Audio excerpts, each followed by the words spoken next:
జనహితమే ఆయన అభిమతం, జనం కోసం ఆయన ఎల్లప్పుడూ సంసిద్ధం.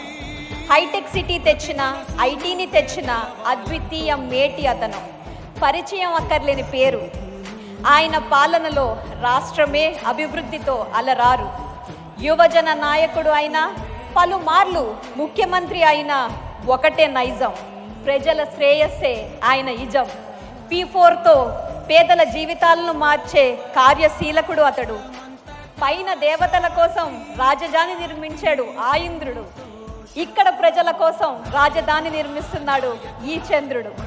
ఇప్పుడు మన ప్రియతమ నేత శ్రీ నారా చంద్రబాబు నాయుడు గారిని ప్రసంగించవలసినదిగా సవినయంగా సగౌరవంగా కోరుకుంటున్నాం.